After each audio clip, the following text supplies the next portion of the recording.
Hello student, कक्षा 12th।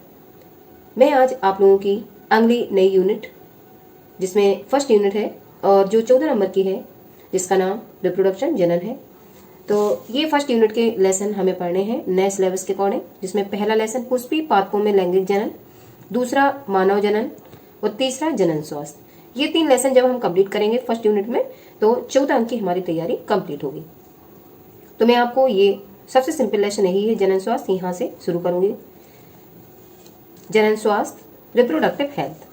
आज मैं आप लोगों के साथ रिप्रोडक्टिव हेल्थ पर कुछ चर्चा करूंगी और ये नई यूनिट में आपका इम्पोर्टेंट टॉपिक है। इस पर मैं विस्तार से आज आप लोगों के साथ चर्चा करूंगी और आपको इससे आई हुई विगत परीक्षाओं में कितने प्रश्न हैं वो भी आज मैं आपको बताऊंगी और नोट्स किस तरीके से लिखना है जिससे बोर्ड में हमें अच्छे नंबर प्राप्त हो सके। आइए देखते हैं जनन स्वास्थ्य है क्या। सामान्य रूप से जनन स्वास्थ्य का शाब्दिक अर्थ सामान्य कार्य करने वाले स्वस्थ जनन से होता है।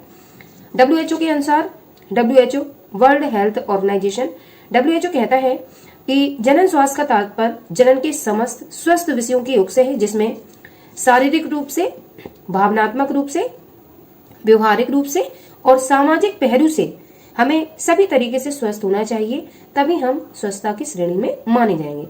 अगर आपका व्यवहार झगड़ालू है तो आप सामाजिक रूप से स्वस्थ नहीं माने जाएंगे।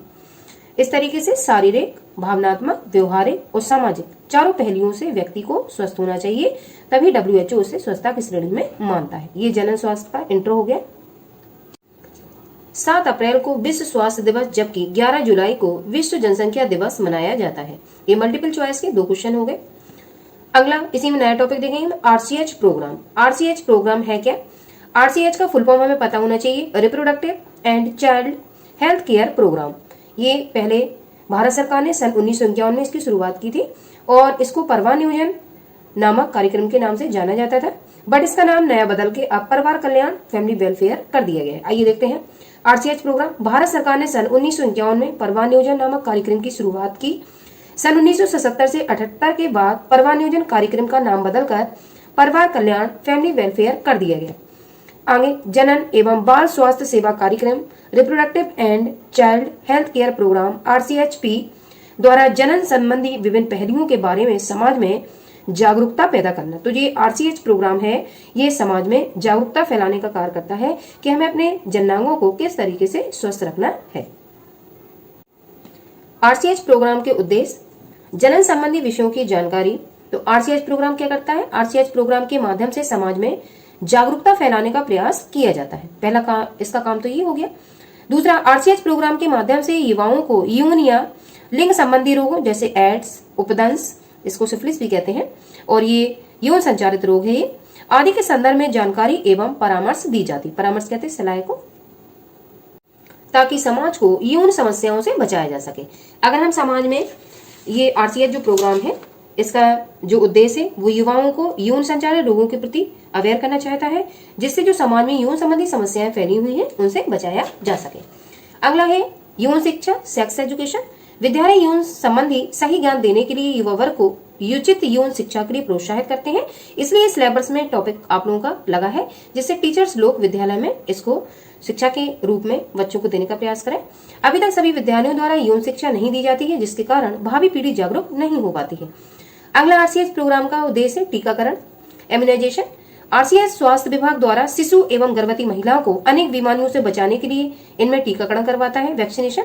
इससे तपेदिक कहते हैं टीबी को, और इसी को क्षय रोग भी कहते हैं, या इंग्लिश में हम ट्यूबरकुलोसिस। ये जीवाणु जनित रोग है और ये बैक्टीरिया के द्वारा फैलता है।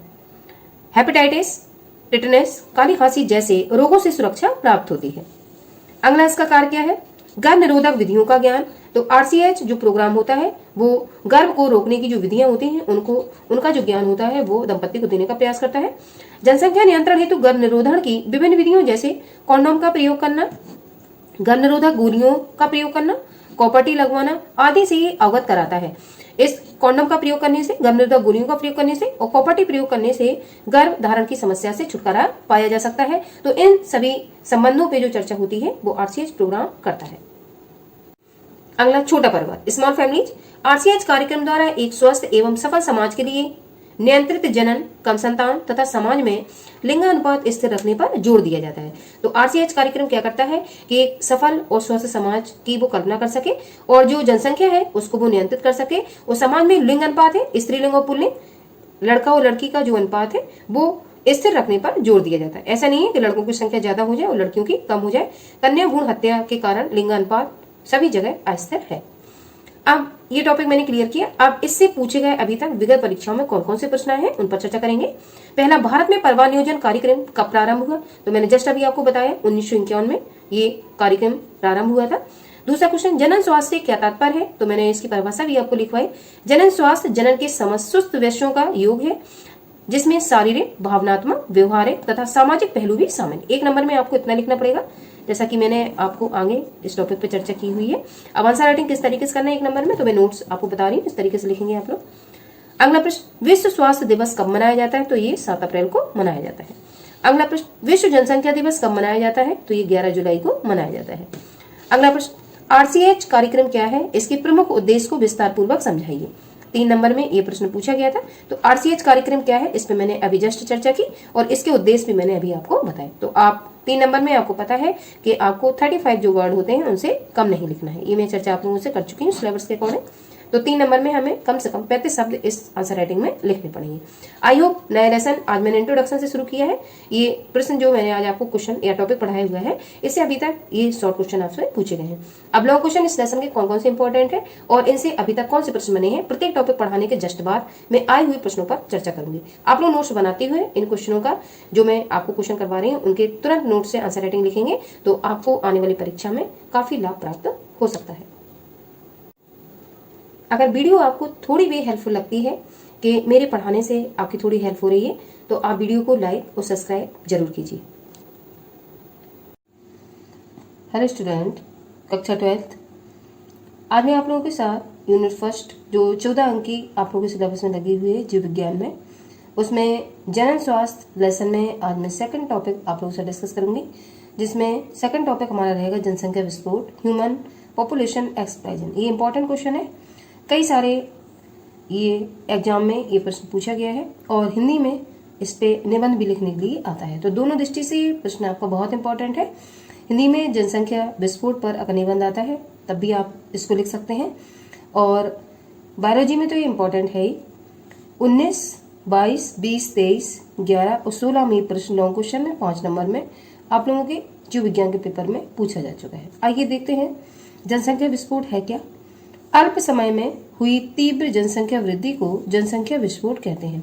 अल्प मतलब कम, कम समय में अगर तीव्र मतलब तेजी से जनसंख्या में जो बढ़ोतरी होती है उसको जनसंख्या विस्फोट कहते हैं। अथवा का की मैंने दूसरी परिभाषा लिखी हुई है, आबादी में तीव्र गति से होने वाली वृद्धि को जनसंख्या विस्फोट पॉपुलेशन एक्सप्लोजन कहते हैं। अगर 1 नंबर का प्रश्न आता है वेरी शॉर्ट आंसर लिखने के लिए तब आप लोग इतना आंसर लिखेंगे, या तो ये वाली परिभाषा या तो ये वाली। अगर 2 नंबर का प्रश्न आता है तो इसके लिए आपको 25 वर्ड्स आपके पास होना चाहिए और अगर 3 नंबर का प्रश्न आता है तो आपके पास 35 वर्ड होना चाहिए। इसके लिए मैंने इसको थोड़ा सा विस्तार दिया है आंसर लिखने के लिए। आइए देखते हैं। सन 1 ईसा के समय में मानव की आबादी लगभग 25 करोड़ थी जो सन 1600 के अंत तक बढ़कर 50 करोड़ हो गई। आगे सन 1800 तक जनसंख्या 100 करोड़ के आंकड़े तक छू गई। 20वीं शताब्दी के अंत तक विश्व में मानव आबादी 600 करोड़ से भी अधिक हो गई। तो आप सन के हिसाब से देखिए जनसंख्या ये बढ़ती ही जा रही है। एक रिपोर्ट के अनुसार सन 2050 तक विश्व की जनसंख्या 930 करोड़ तक पहुंचने का अनुमान है।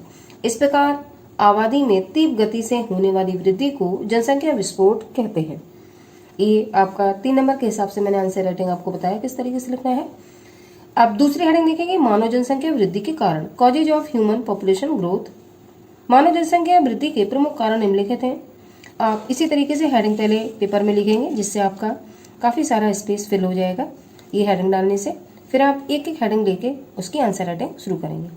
पहला, निम्न सामाजिक स्तर, लो सोशल स्टेटस, निरक्षरता, इलिटरेसी, सामाजिक रीति रिवाज, सोशल कस्टम्स, कम आयु में विवाह, मैरिज इन अर्ली एज, मृत्यु दर में निरंतर कमी, regular deficit in death rate. ठीक है, तो पहली जो हेडिंग है निम्न सामाजिक स्तर। निम्न सामाजिक स्तर में ग्रामीण क्षेत्रों में रहने वाली अधिकांश जनता निर्धन है, जो यह विश्वास करती है कि जितने अधिक बच्चे होंगे वे उतना ही अधिक धनोपार्जन करेंगे, मतलब धन उत्पन्न करेंगे। इस कारण निर्धन परिवार के लोग जनसंख्या नियंत्रण पर ध्यान नहीं देते हैं। दूसरी हेडिंग है इलिटरेसी, निरक्षरता। भारत में निरक्षरता का प्रतिशत ज्यादा है, अतः लोग छोटे परिवार का महत्व नहीं समझते हैं। इस कारण लगातार संतान उत्पत्ति होती रहती है।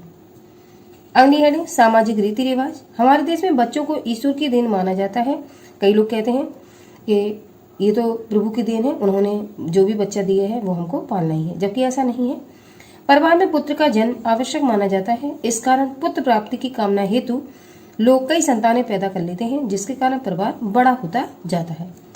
अगली हेडिंग कम आयु में विवाह। कम आयु में विवाह भी जनसंख्या वृद्धि का बहुत बड़ा कारण है।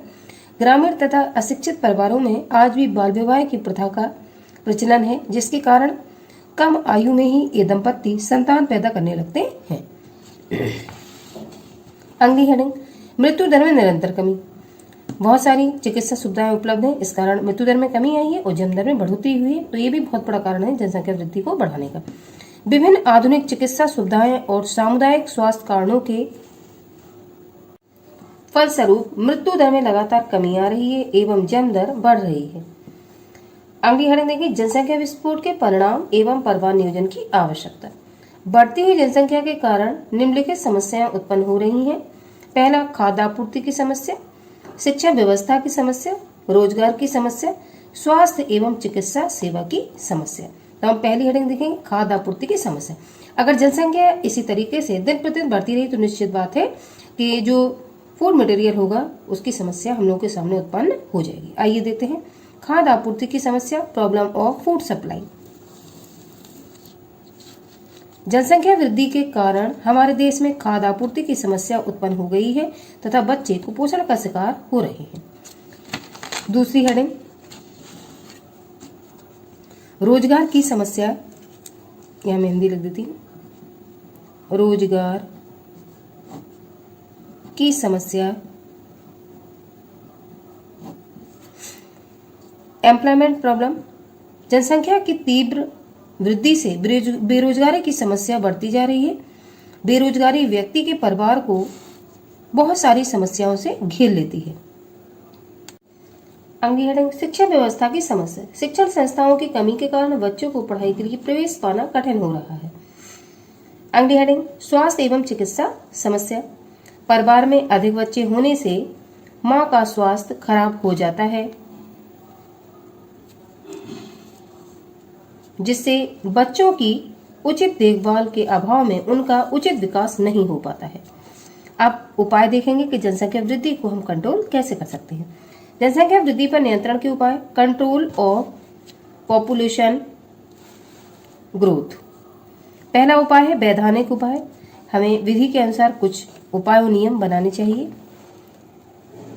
तो देखिए सरकार ने कानून बनाकर विवाह के लिए आयु की निम्नतम सीमा तय की है। लड़कियों के लिए 18 वर्ष तथा लड़कों के लिए 21 वर्ष है। सरकार ने बाल विवाह को कानूनी अपराध बताया है। तो अगर सरकार विधि का उपयोग करते हुए कानून बनाती है तो उसको सभी को मानना होता है। अगली हेडिंग देखेंगे शिक्षा और जागरूकता। जनसंख्या वृद्धि को रोकने तथा परिवार को सीमित रखने के संबंध में जनता को शिक्षित करने के संबंध में तेजी लानी चाहिए। अगर जनता शिक्षित और जागरूक होगी तो निश्चित बात है वो जनसंख्या वृद्धि को रोकेगी और उसको बढ़ाएगी नहीं और संतान उत्पत्ति की जो क्षमता है उसको कम करेगी। अगली हेडिंग आर्थिक स्थिति में सुधार। लोगों को उचित रोजगार तथा व्यवसाय मिलने चाहिए जिससे उनके आर्थिक स्तर में सुधार हो सके। तो अगर आर्थिक स्थिति अगर उनकी अच्छी होगी तो सरकार को क्या करना चाहिए, उन्हें उचित रोजगार और व्यवसाय के जो अवसर हैं वो प्रदान करने चाहिए जिससे उनका जो आर्थिक स्तर है वो ऊंचा हो सके। अगली हेडिंग है स्वास्थ्य एवं यौन शिक्षा। बालक बालिकाओं के लिए किशोरावस्था से ही स्वास्थ्य एवं यौन शिक्षा को अनिवार्य कर देना चाहिए जिससे भी अपने स्वास्थ्य पर पूरा ध्यान दे सकें। तथा यौन रोगों के संबंध में जागरूकता पैदा करनी चाहिए। जो यौन संचारित रोग हैं, इसी लेसन में आप लोग पढ़ोगे। यौन संचारित रोग जो सेक्सुअली दो लोगों के बीच सेक्स संबंध स्थापित करने से ट्रांसमिटेड होते हैं, उनको हम यौन संचारित रोग कहते हैं, जिसमें एड्स, सिफिलिस, गोनेरिया, जननांगों पे मस्से, ट्राइकोमोनियसिस, ये कई सारे रोग हैं जो यौन संचारित रोग की श्रेणी में आते हैं। और इनको पाठ्यक्रम में लगाकर बच्चों को स्कूली शिक्षा के माध्यम से बच्चों को पढ़वाना चाहिए, जिससे कि वो जागरूक हो सकें और इन रोगों की गंभीरता को समझने का प्रयास कर सकें। आप लोग ये सेकंड टॉपिक मैं क्रम से पढ़ा रही हूँ। आप लोग ये सेकंड टॉपिक इंपॉर्टेंट है, जो कि इसको अपने नोट्स में नोट डाउन करते जाएंगे। और इससे रिलेटेड जितने भी प्रश्न होंगे, वो इस टॉपिक से रिलेटेड जितने भी प्रश्न रहेंगे वो अगले वीडियो में उसको लेकर आऊंगी। पहले इससे रिलेटेड प्रश्नों कराऊंगी, उसके बाद तीसरा जो नया टॉपिक इस लेसन का होगा उसको कंटिन्यू करूंगी। अगर आपको वीडियो पसंद आता है तो आप लोग सब्सक्राइब कीजिए, लाइक कीजिए। लाइक करने से आपके मुझे मोटिवेशन मिलता है कि मैं आप लोगों के लिए कुछ अच्छे नोट्स प्रोवाइड करवा पा रही हूँ या अच्छा वीडियो बना पा रही हूँ। अगर आप लोग लाइक नहीं करते हैं तो मुझे ऐसा लगता है कि मैं शायद आप लोगों की जो नीड्स है शिक्षा के प्रति, उसको मैं फुलफिल नहीं कर पा रही हूँ। तो इसलिए प्लीज लाइक और सब्सक्राइब जरूर कीजिए चैनल को। हेलो स्टूडेंट, कक्षा 12th के विद्यार्थी, मैं आप लोगों को फर्स्ट यूनिट पढ़ा रही थी। इसमें जनन स्वास्थ्य, इसमें मैं 2 वीडियो डाल चुकी हूँ। आज मैं नया टॉपिक परिवार नियोजन फैमिली प्लानिंग क्या है इस पर चर्चा करूंगी। परिवार नियोजन फैमिली प्लानिंग मानव जनसंख्या की वृद्धि को कम करने के लिए नियोजित तरीके से संतान उत्पत्ति की दर को कम करना परिवार नियोजन फैमिली प्लानिंग कहलाता है।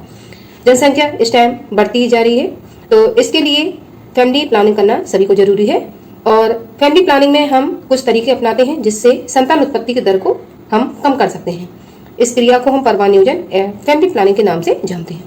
परिवार नियोजन की आवश्यकता क्या है? Needs of family planning. परिवार नियोजन की आवश्यकताओं को हम निम्न प्रकार से समझ सकते हैं। पहला परिवार, छोटा परिवार, सुखी परिवार। अगर परिवार छोटा होगा तो हम बच्चों की सारी जरूरतों को आसानी से पूरा कर सकते हैं, उनका पालन पोषण भी हम अच्छे तरीके से कर सकते हैं और उनको एक स्वस्थ एनवायरनमेंट दे सकते हैं। इसलिए परिवार नियोजन की आवश्यकता होती है, जिससे हम छोटे परिवार पर फोकस करें। आइए देखते हैं। छोटा परिवार यदि होगा तो वो परिवार कैसा होगा? सुखी होगा। यदि परिवार छोटा होगा तो बच्चों को समुचित सुविधाएं उपलब्ध होंगी और परिवार स्वस्थ और सुखी होगा। यदि परिवार बड़ा होगा तो बच्चों को सुविधाएं कम प्राप्त होंगी। अगला, पालन पोषण का प्रभाव। बड़े परिवार में निम्न स्तर के पालन पोषण के कारण बच्चों के व्यक्तित्व का पूर्ण विकास नहीं हो पाता है। अतः उच्च स्तर के पालन पोषण तथा अच्छे व्यक्तित्व के विकास के लिए छोटे परिवार की आवश्यकता है। कहने का तात्पर्य हुआ कि अगर परिवार बड़ा है तो जो पालन पोषण माँ बाप बच्चों का करेंगे वो उच्च स्तर का नहीं होगा और बच्चों का जो व्यक्तित्व का विकास होगा, पर्सनालिटी डेवलपमेंट, वो भी अच्छे से नहीं हो पाएगा। अतः उच्च स्तर के पालन पोषण और अच्छे व्यक्तित्व के विकास के लिए छोटा परिवार का होना जरूरी है। इस प्रकार व्यक्ति एक उत्कृष्ट नागरिक बनकर सामाजिक एवं राष्ट्रीय विकास में महत्वपूर्ण योगदान दे सकता है। अतः भारत सरकार ने इस योजना के क्रियान्वयन के लिए हम दो हमारे दो का नारा दिया है। तो हमने इसको अंडरलाइन करके इस पे सब लिखा है। ये देखो, जब एडवर्टाइजमेंट भी करवाई जाती है या होर्डिंग्स लगाई जाती हैं तो ये नारा भी देखो पॉपुलर है, हम दो हमारे दो। तो इस तरीके से प्रत्येक परिवार को 2 बच्चों से अधिक नहीं करना चाहिए और जो जनसंख्या बढ़ती जा रही है उसको कंट्रोल करने में सरकार का सहयोग करना चाहिए। आगे इससे आने वाले जो बहुविकल्पी प्रश्न है वो भी मैंने नीचे नोट डाउन किए हैं। आइए देखते हैं। पहला, भारत में परिवार नियोजन कार्यक्रम कब प्रारंभ हुआ? तो परिवार नियोजन जो कार्यक्रम है वो 1951 में प्रारंभ हुआ। अति लघुत्तरीय प्रश्न, WHO का पूरा नाम क्या है? तो वर्ल्ड हेल्थ ऑर्गेनाइजेशन WHO का पूरा नाम है। ये पीछे भी जो वीडियो मैंने आपको पढ़ाया उसमें मैं इससे चर्चा कर चुकी हूँ। अगला, जनसंख्या विस्फोट का निम्न कारण है। उत्तम स्वास्थ्य, युद्ध न होना, अधिक उपज, अधिक व्यवसाय। तो अधिक व्यवसाय से कोई संबंध नहीं है जनसंख्या विस्फोट का। युद्ध न होना, ये भी कोई संबंध नहीं है। अधिक उपज, फसल भी नहीं है तो इससे भी कोई संबंध। उत्तम स्वास्थ्य, ठीक है, ये सटीक आंसर है। उत्तम स्वास्थ्य, ये वाला आंसर सही लगाएंगे। अगला, जब मृत्यु दर और जन्म दर दोनों समान हो जाए तो जनसंख्या में क्या होगी? बढ़ोतरी होगी, कमी होगी, स्थिर रहेगी, पहले बढ़ेगी तथा बाद में घटेगी।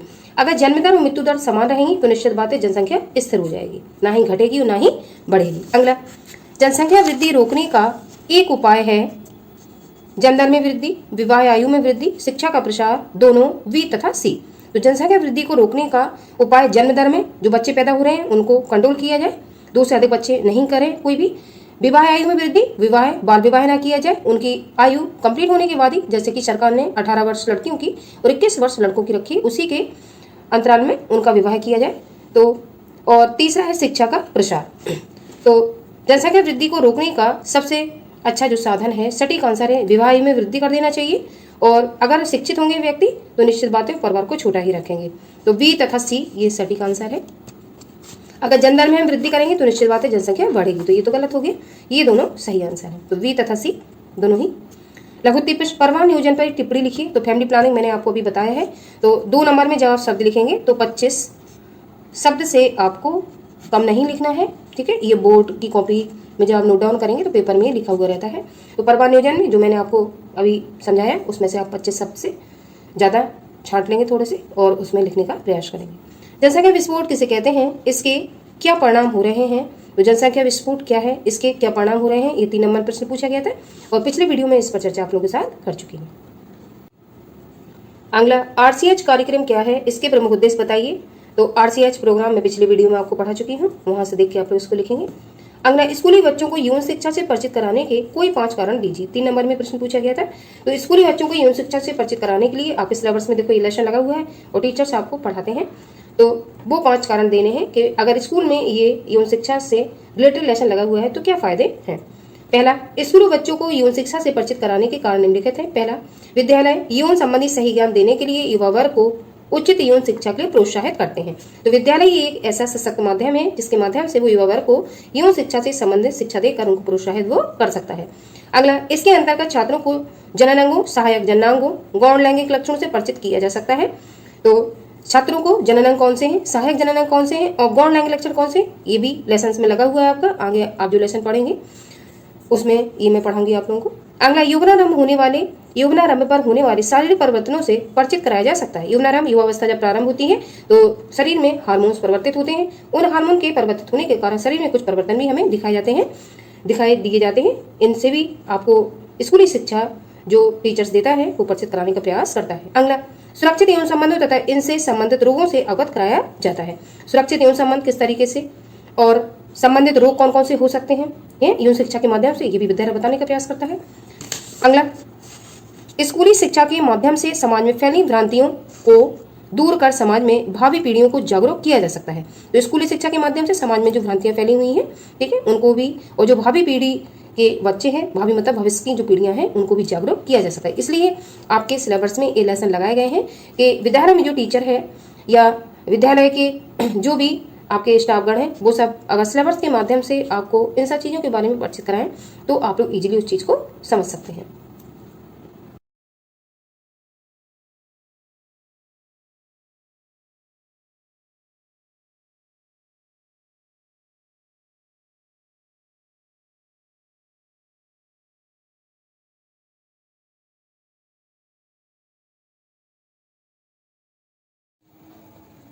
हेलो स्टूडेंट, कक्षा 12th के विद्यार्थी, आज मैं आप लोगों के साथ जनन स्वास्थ्य जो आपकी फर्स्ट यूनिट है 14 नंबर की, उसमें मैं जनन स्वास्थ्य पे आप लोगों से चर्चा कर रही थी। पिछले वीडियो में मैंने इस पे 3 आपको टॉपिक क्लियर किए हैं। आज मैं नया टॉपिक जो कि इम्पोर्टेंट है 2025 में जो पेपर होंगे बोर्ड के, उसके अनुसार परवाह नियोजन की विधियाँ, ये 12th और 10th दोनों कक्षाओं में आप लोगों का टॉपिक लगा हुआ है। आइए देखते हैं।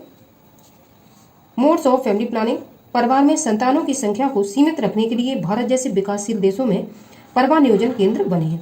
इसके द्वारा लोगों को परिवार नियोजन की विधियों की आवश्यकता के प्रति जागरूक किया जा रहा है।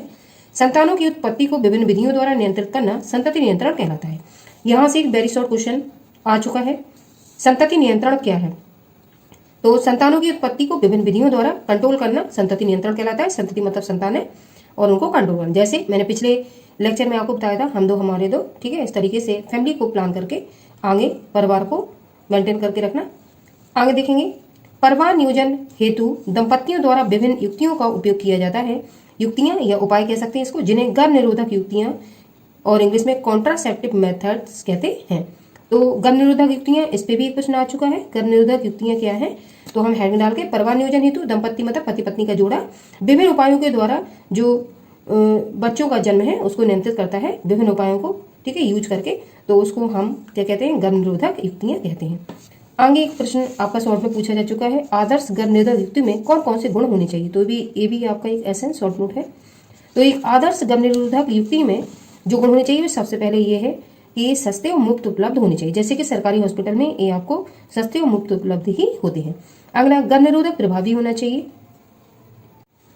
तीसरा, गर्भ निरोधक के कोई दुष्प्रभाव नहीं होने चाहिए। अगर गर्भ निरोधक से कोई दुष्प्रभाव होता है तो कोई उसको खरीदेगा नहीं और उस पर ट्रस्ट भी नहीं करेगा। तो इस तरीके से गर्भ निरोधक को दुष्प्रभाव भी होना चाहिए गर्भ निरोधक के, उससे कोई किसी को इफेक्ट नहीं होना चाहिए बॉडी में।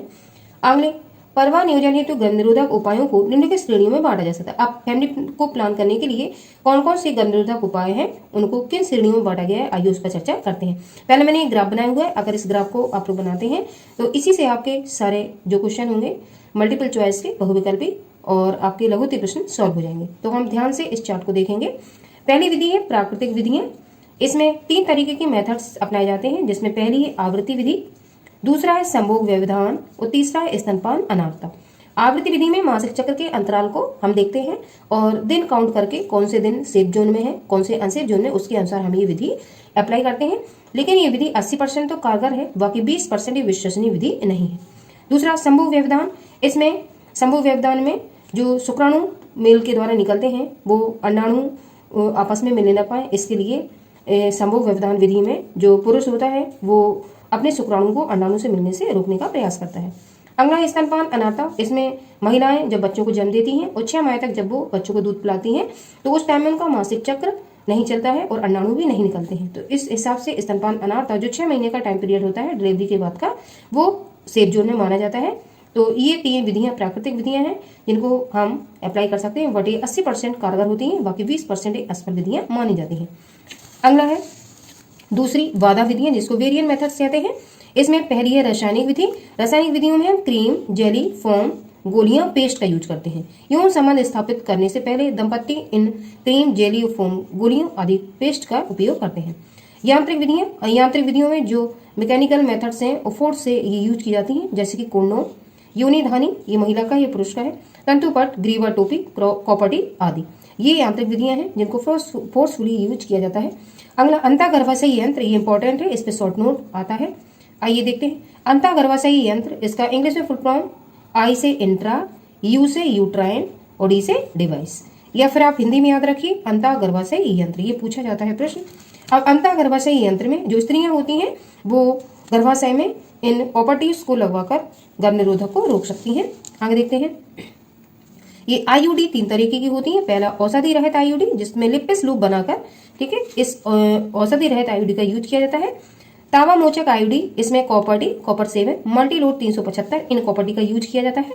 तीसरा है हार्मोन मोचक आईयूडी, इसमें CNG 20 कॉपर्टी का यूज किया जाता है। इस तरीके से ये जो महिलाएं होती हैं अपने यूट्रस में इन यंत्रों को फंसवाकर, ठीक है, जो गर्भ होता है उसको धारण करने से रोक सकती हैं। ये विधियां विश्वसनीय विधियां हैं और उनका जो टाइम पीरियड निश्चित होता है उसके अनुसार ही इसको डॉक्टर्स अप्लाई करते हैं। और कॉपर्टी ये तांबे के छल्ले के आकार की एक संरचना होती है जिसको गर्भाशय में बीच में फंसा दिया जाता है, इसलिए इनको हम अंतःगर्भाशय यंत्र के नाम से भी जानते हैं। मैं चित्र के माध्यम से इसको दिखाने का भी प्रयास करूंगी आप लोगों को। अगली तीसरी है हार्मोनल गर्भ निरोधन। इसमें मालाड़ी सहेली उत्तर प्रदेश लखनऊ में बनाई गई आपकी हार्मोनल गर्भ निरोधक गोली है, जिसके द्वारा गर्भ धारण से महिलाएं अपने आप को रोक सकती हैं। हार्मोनल गर्भ निरोधन में हम गोलियों का सेवन करते हैं। ये गोलियां केवल महिलाओं के लिए होती है, पुरुष के लिए कोई भी गोली अभी तक नहीं बनी है। और सहेली हफ्ते में 1 बार खाई जाती है और उत्तर प्रदेश लखनऊ में ही बनाई गई, इसलिए इंपॉर्टेंट है। अगला है वंध्याकरण स्टरलाइजेशन। इसमें 2 तरीके के ऑपरेशन होते हैं। ये परमानेंट सॉल्यूशन है, जिसमें महिला नसबंदी, जिसको इंग्लिश में ट्यूबेक्टोमी कहेंगे, और पुरुष नसबंदी, इसमें इंग्लिश में इसको वासेक्टोमी कहेंगे। अब महिला नसबंदी ट्यूबेक्टोमी इस तरीके से भी लिखा हुआ आता है, ट्यूबेक्टोमी क्या है, और पुरुषों के ऑपरेशन को हम कहेंगे वासेक्टोमी, तो इस तरीके से लिखा हुआ आता है। महिला नसबंदी में महिलाओं की अंडवाहिनी को काटकर बांध दिया जाता है और पुरुष नसबंदी में पुरुष की शुक्रवाहिनी को काटकर बांध दिया जाता है। आइए देखते हैं। अब इससे पहले मैं आपको चित्र दिखाना चाहती हूँ कि चित्र किस तरीके से है।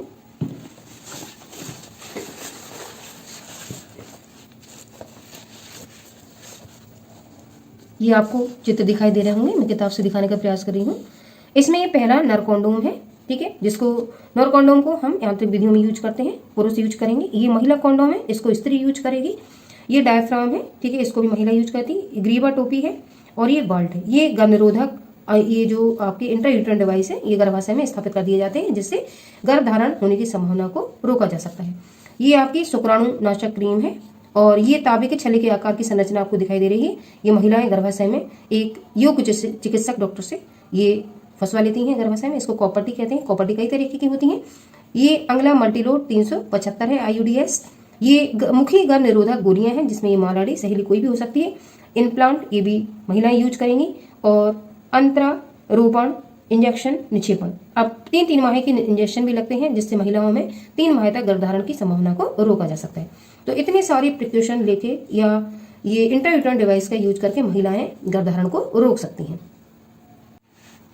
अब हम इन विधियों को डिटेल से देखेंगे क्योंकि इन पे क्वेश्चन पूछे जाते हैं। और 2 नंबर के प्रश्न में हमें 25 वर्ड्स लिखने होते हैं और 3 नंबर के प्रश्न में हमें 35 वर्ड्स लिखने होते हैं। अब पहला देखेंगे प्राकृतिक विधियां। इतना इंपॉर्टेंट नहीं है प्राकृतिक विधियां, बट मैं आपको बता देती हूँ। नेचुरल मेथड, प्राकृतिक विधियों द्वारा अंडाणु व शुक्राणु को संपर्क में नहीं आने दिया जाता है। ये विधियां निम्न प्रकार है। पहली है आवृत्ति विधि, पीरियोडिक मेथड। इस विधि का प्रयोग स्त्री के मासिक चक्र के परिवर्तनों के समय के आधार पर किया जाता है। इसे आवृत्ति संयम या सुरक्षित काल कहते हैं। इस विधि द्वारा लगभग 80% निषेचन होने से रोका जा सकता है। ये विश्वसनीय विधि नहीं है। अगला स्तनपान अनार्तव।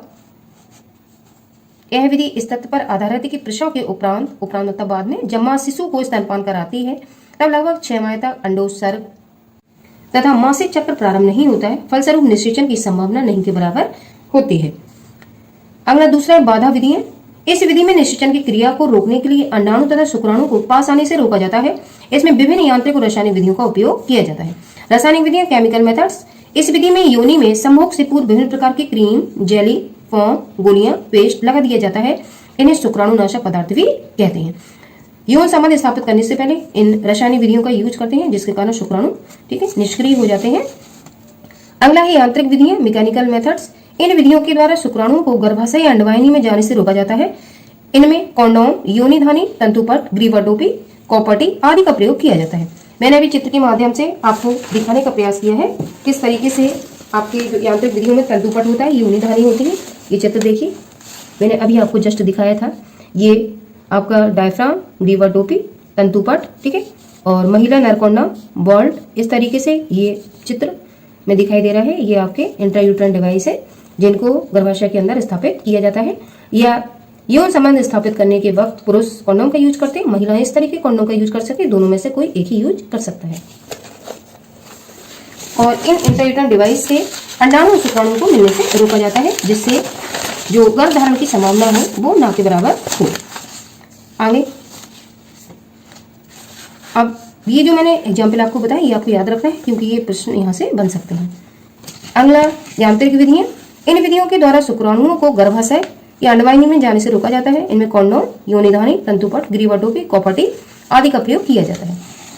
अब दूसरा पार्ट इसका अंतःगर्भाशयी यंत्र, ये इंपॉर्टेंट है। शॉर्ट नोट यहाँ से पूछा जाता है कि जो आईयूडी है वो कितने प्रकार के होते हैं और आईयूडी का फुल फॉर्म क्या है। तो इंट्रायूटेरन डिवाइस, यह छोटा कुंडलनुमा यंत्र होता है। जैसे कि चित्र में मैंने अभी आपको बताया, इस तरीके से कुंडलनुमा ये छल्ला होता है जिसको हम आईयूडी कहते हैं। ये तावे का होता है जो प्लास्टिक या तावे या स्टील का बना होता है। गर्भधारण को रोकने के लिए यह चिकित्सक द्वारा स्त्री की गर्भाशय गुहा में स्थापित कर दिया जाता है। इसको हम कॉपर्टी कहते हैं। वर्तमान में विभिन्न प्रकार की आईयूडीएस प्रचलित है। औषधि रहित आईयूडी जिसमें लिपिस लूप लगवाकर अंडाणु शुक्राणु को मिलने से रोका जाता है। तावा मोचक आईयूडी, कॉपर-टी, कॉपर-7, मल्टीलोड 375 आदि। हार्मोन मोचक आईयूडी, सीएनजी 20, ये आपको अलग अलग याद करने हैं। अगला हार्मोनल गर्भ निरोधन, जो गोलियां होती हैं वो हार्मोन एस्ट्रोजन, प्रोजेस्टेरोन को ठीक है रोकने का कार्य करती हैं। यह गर्भ निरोधन की अति सरल विधि है। इसमें स्त्री द्वारा गर्भ निरोधक गोलियां खाकर युग्मनज के निर्माण तथा गर्भधारण को रोका जाता है। जिसमें पहला है मालाडी, ये सबसे पुरानी है। सहेली उत्तर प्रदेश लखनऊ में बनाई गई, इसलिए इंपॉर्टेंट है और इसको हफ्ते में सिर्फ एक बार खाना होता है। अगला वंध्यकरण, स्टेलाइजेशन, यह एक परमानेंट सॉल्यूशन है। अगर एक बार पुरुष या महिला दोनों में से कोई एक ऑपरेशन करवा लेता है तो गर्भधारण की संभावना हमेशा के लिए खत्म हो जाती है। इस विधि में जनन वाहिनियों को किसी स्थान पर काटकर या बांधकर जंदों से निकलने वाले युग्मक के मार्ग को अवरुद्ध कर देते हैं। ये विधियां निम्नवत हैं। पहला महिला नसबंदी, जिसको हम इंग्लिश में कहेंगे ट्यूबेक्टोमी। हिंदी में मैंने लिख के आपको बता दी किस तरीके से प्रश्न आता है। यह विधि पूर्ण तथा स्थायी विधि है। इस विधि में स्त्रियों के अंडवाहिनी को काटकर बांध दिया जाता है जिससे अंडाणु अंडवाहिनी में आगे नहीं बढ़ पाते हैं तथा निषेचन की क्रिया नहीं हो पाती। ये परमानेंट सॉल्यूशन है। पुरुष नसबंदी, इसको वॉशेक्टोमी कहेंगे। महिलाओं की नसबंदी की तरह पुरुषों में शुक्रवाहिनी के ऑपरेशन से भी गर्भधारण की समस्या स्थायी रूप से दूर हो जाती है। इसमें पुरुष की शुक्रवाहिनी को काटकर बांध दिया जाता है। यह अत्यंत सरल ऑपरेशन है। पुरुष या महिला या पति पत्नी में से कोई एक इस ऑपरेशन को अगर करवा लेता है तो गर्भधारण की संभावना परमानेंट रुक जाती है। मैंने आपको पूरा लेक्चर समझाने का प्रयास किया है। इसके प्रश्न मैं इस वीडियो में इंक्लूड नहीं कर पाई क्योंकि वीडियो बहुत लंबा हो रहा था। अगले वीडियो में पहले मैं इस लेक्चर के क्वेश्चन लेके आऊंगी, इसके बाद मैं नया टॉपिक आप लोगों को पढ़ाऊंगी।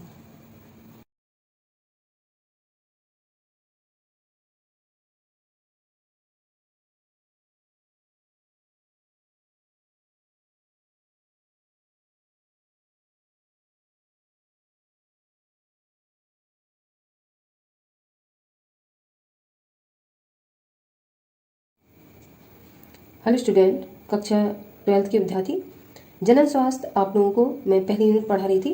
उसमें मैंने कल जो टॉपिक आपको पढ़ाया था गर्भ निरोधक विधियों पर आधारित विधियां।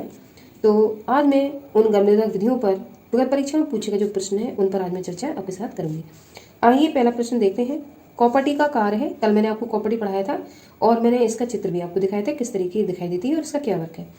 विदलन को रोकना, निषेचन रोकना, उत्परिवर्तन रोकना या पाचन रोकना।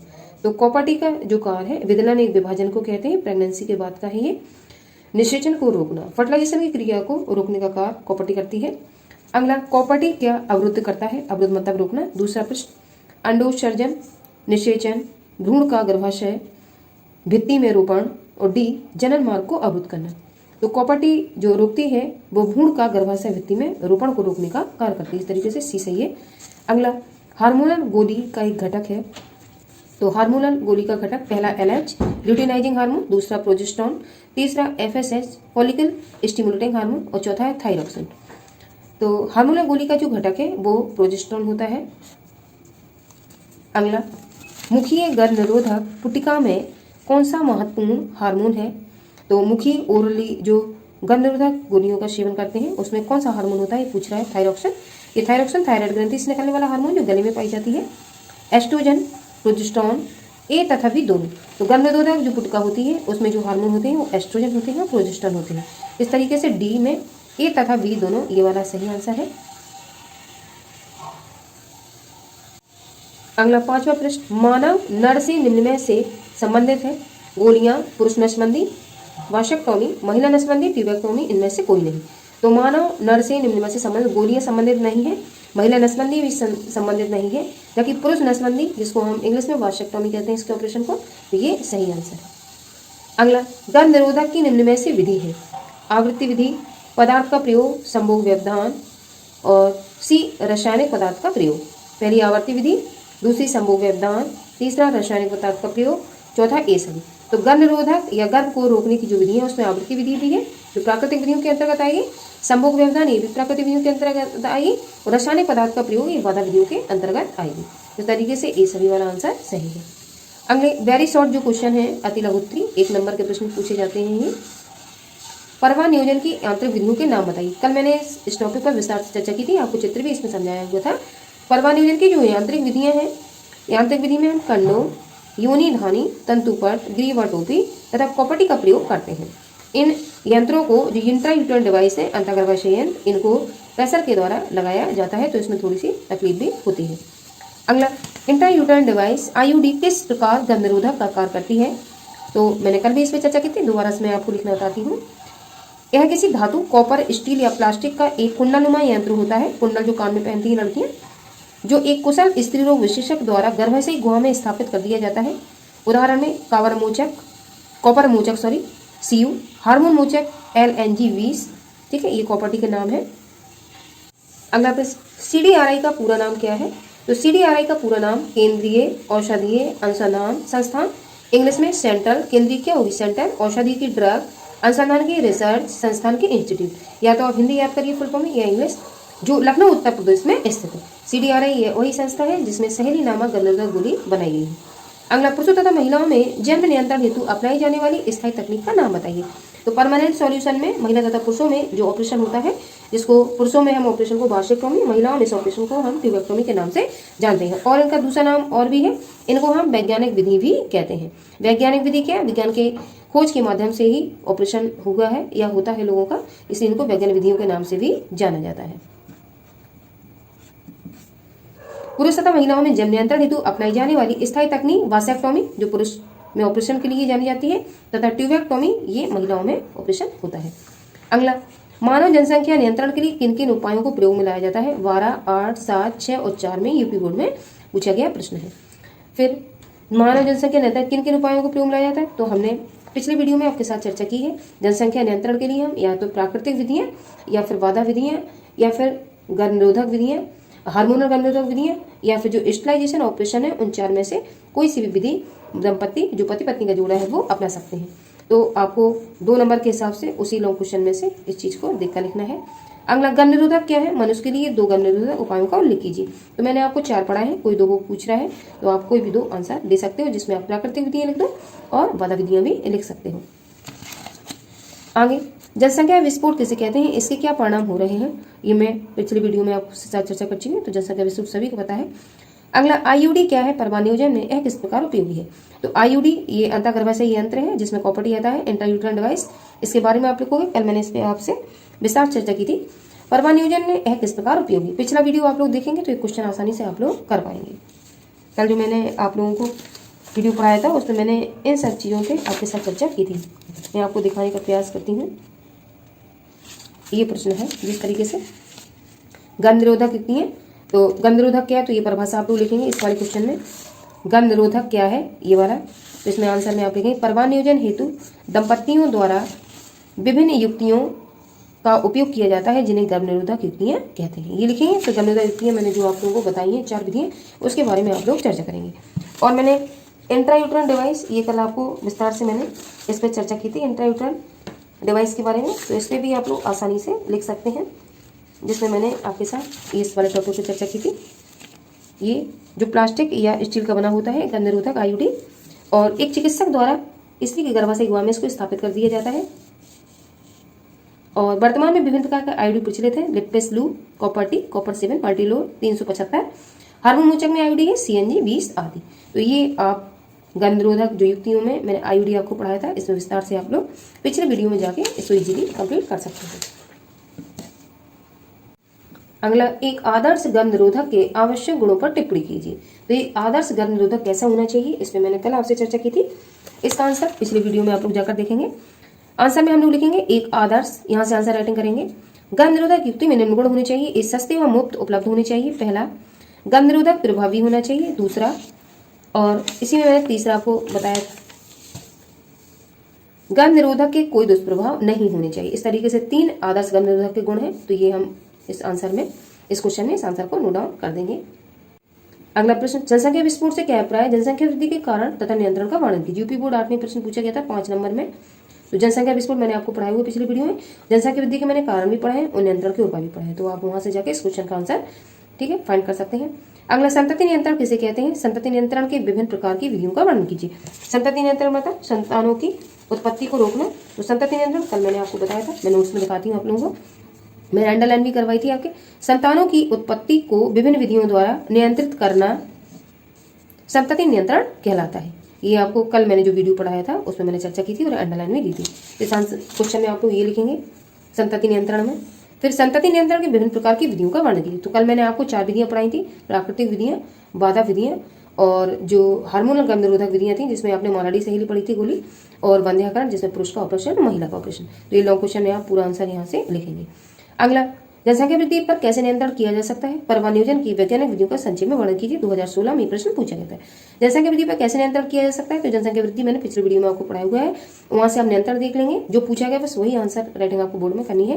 परमाणु नियोजन की वैज्ञानिक विधियों का संक्षेप में लिखिए। वैज्ञानिक विधियां वही विधियां हैं जिनको हम वंध्याकरण के नाम से जानते हैं, या पुरुष का ऑपरेशन वॉशेक्टोमी, महिला का ऑपरेशन पीवक्टोमी के नाम जानते हैं, वो दोनों विधियां आप इसमें लिख देंगे। वैज्ञानिक विधियों का मतलब है जो विज्ञान ने खोजी हुई विधियां हैं परमानेंट सॉल्यूशन के माध्यम से। अगला, RCH कार्यक्रम क्या है? इसके प्रमुख उद्देश्य को विस्तारपूर्वक समझाइए। तो पहला वीडियो जो मैंने जन स्वास्थ्य में आपको पढ़ाया था उसमें RCH प्रोग्राम मैंने पूरा बताया हुआ था और इसके उद्देश्य क्या है वो भी विस्तारपूर्वक मैंने समझाए हुए थे। तो आप पिछले वीडियो का एनालिसिस करने के बाद इन क्वेश्चनों का आंसर फाइंड कर सकते हैं। इंपॉर्टेंट क्वेश्चन है और 2025 में ये लॉन्ग क्वेश्चन आपसे पूछे जा सकते हैं, क्योंकि इस साल ये प्रश्न नहीं आए थे बोर्ड में।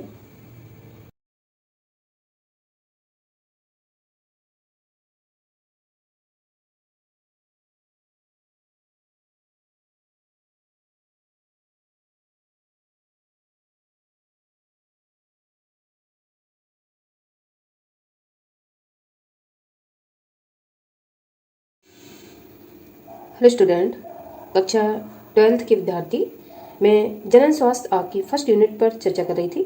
इसके पहले मैं कई सारे वीडियो जनन स्वास्थ्य से रिलेटेड जो इंपॉर्टेंट टॉपिक हैं 2025 यूपी बोर्ड को टारगेट करते हुए मैं आप लोगों को डाल चुकी हूँ। आज इंपॉर्टेंट टॉपिक हम medical termination of pregnancy MTP के बारे में पढ़ेंगे और दूसरा टॉपिक एमिनोसेंटेसिस है, उसके बारे में पढ़ेंगे।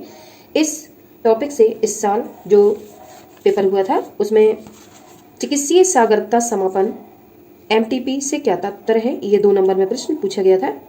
और इसी लेसन मैंने आपको आईयूडी पढ़ाया हुआ है, इंट्रा यूट्राइन डिवाइस, जिस पर मैंने कल चर्चा की थी वीडियो में। तो इसका पूरा नाम लिखना था। आईयूडी क्या है, तो इंट्रा यूट्राइन डिवाइस, अंतःगर्भाशयी यंत्र। ये मैं आप लोगों को विस्तार से पढ़ा चुकी हूँ। 1 नंबर में ये आया था, 2 नंबर में ये प्रश्न आया था और आज मैं जो वीडियो लेकर आई हूँ उसमें आपका तीसरा जो टॉपिक है वो 3 नंबर में ये प्रश्न पूछा गया था, जिसमें निम्नलिखित पर संक्षिप्त टिप्पणी लिखी, जैव सूचना विज्ञान और एमिनोसेंटेसिस। ये आपको 1.5 नंबर में करना था। तो इस तरीके से 4.5 नंबर के प्रश्न इस टॉपिक से पूछे गए थे। एमिनोसेंटेसिस या उलवेदन, ये इस टॉपिक में मैं आज विस्तार चर्चा करूंगी। ये 3 प्रश्न आपके इसी वर्ष जो यूपी बोर्ड का पेपर हुआ था 2024 का, उसमें ये प्रश्न पूछे गए थे। तो आइए देखते हैं इन टॉपिक से इस साल भी कौन से प्रश्न बन सकते हैं या ये प्रश्न हो सकता है रिपीट भी हो जाए।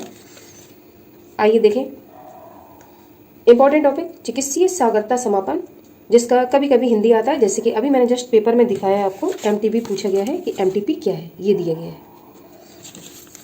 तो एम से मेडिकल, टी से टर्मिनेशन और पी से प्रेगनेंसी। हिंदी में चिकित्सीय सागरता समापन। अब चिकित्सीय सागरता समापन होता क्या है, गर्भावस्था पूर्ण होने से पहले जो टाइम पीरियड मानव का होता है 9 माह है, उसके पूर्ण होने से पहले स्वैच्छिक रूप से गर्भ के समापन को, ये गर्भ लिखा हुआ है, समापन को चिकित्सीय सागरता समापन medical termination of pregnancy MTP कहते हैं। स्वैच्छिक का मतलब हुआ कि जिस माँ की कोख में बच्चा है उसकी स्वीकृति होनी चाहिए, उसके साथ कोई जोर जबरदस्ती ना की गई हो। तो गर्भावस्था पूर्ण होने से पहले स्वैच्छिक रूप से गर्भ के समापन को चिकित्सीय सागरता समापन या एमटीपी कहते हैं। अब ये क्यों करवाई जाती है, यह अनचाही सागरता से मुक्ति पाने के लिए किया जाता है, जो लापरवाही से किए गए असुरक्षित यौन संबंधों या मैथुन के समय गर्भ निरोधक उपायों के असफल रहने या बलात्कार जैसी घटनाओं के कारण होने वाली सागर्भता होती। सागर्भता का मतलब है स्त्री का प्रेग्नेंट होना। यह तकनीक 12 सप्ताह से पूर्व तक सुरक्षित मानी जाती है, मतलब 12 सप्ताह से पहले आप एमटीपी करवा सकते हैं, उसके बाद ये करवाना माँ के लिए खतरनाक साबित हो सकता है। इसे प्रेरित गर्भपात, इंड्यूस्ड एबॉर्शन भी कहते हैं। यह कार्य केवल योग्य चिकित्सक द्वारा ही कराया जाना चाहिए। भारत सरकार ने सन 1971 में इसके दुरुपयोग को रोकने के लिए कड़े प्रतिबंधों के साथ कानूनी स्वीकृति प्रदान की थी। तो एक प्रश्न यहाँ से आपका पूछा जा चुका है, भारत सरकार ने एमटीपी के लिए जो कड़े प्रतिबंध बनाए हैं या कानूनी स्वीकृति कब दी है, तो 1971 में। इन प्रतिबंधों का मूल उद्देश्य गैर कानूनी और मादा भ्रूण हत्या को रोकना है। कई बार क्या होता है, माता पिता अनचाही गर्भ प्रेगनेंसी के लिए जाते हैं, लेकिन वो मादा कोख में होने के कारण उसका एमटीपी कराना चाहते हैं, जिसके कारण जो लिंग अनुपात है वो लड़का और लड़कियों का जो अनुपात है वो लड़कों का अनुपात ज़्यादा है और लड़कियां उस तुलना में कम है। तो इस तरीके से घातक भी सिद्ध होता है, इसलिए सरकार ने इस पर कड़े नियम बना दिए और इस पर प्रतिबंध भी लगा दिए हैं। एमटीपी के उद्देश्य क्या है, एमटीपी का मुख्य उद्देश्य अनचाहे गर्भ का समापन है, बच्चा नहीं चाहिए तो उसका एबॉर्शन, जो असुरक्षित यौन संबंध, गर्भ निरोधक विधियों की असफलता, बलात्कार, कभी रेप भी हो जाता है, या गर्भाशय में पलने वाले शिशु में होने वाले रोग से माता या भ्रूण या दोनों की जान पर खतरा आदि दशाओं में अनिवार्य है। तो इस स्थिति में सरकार या जो भी कोर्ट होता है वो ऑर्डर कर सकती है कि हाँ आप एमटीपी करवा सकते हैं। अगर लिंग की जांच कराने के बाद आप एमटीपी करवाते हैं कि यदि माँ की कोख में बेबी जो है वो गर्ल है, अगर उसका आप एमटीपी कराएंगे तो ये कानूनी अपराध की श्रेणी में आएगा। दूसरा टॉपिक है उलवेदन, जो कि इसी साल 2024 में मैंने पेपर में आपको दिखाया, प्रश्न पूछा गया था। इंग्लिश में इसको एमिनोसेंटेसिस कहते हैं और ये प्रश्न इस तरीके से पूछा गया था बोर्ड में। उलवेदन नहीं आया था, उलवेदन हिंदी है और इंग्लिश में इस तरीके से लिखा हुआ आया था। आगे, गर्भ में भ्रूण एमिनोटिक तरल में तैरता रहता है। इंजेक्शन की सहायता से माता के गर्भाशय में से इस तरल का एक सैंपल ले लिया जाता है।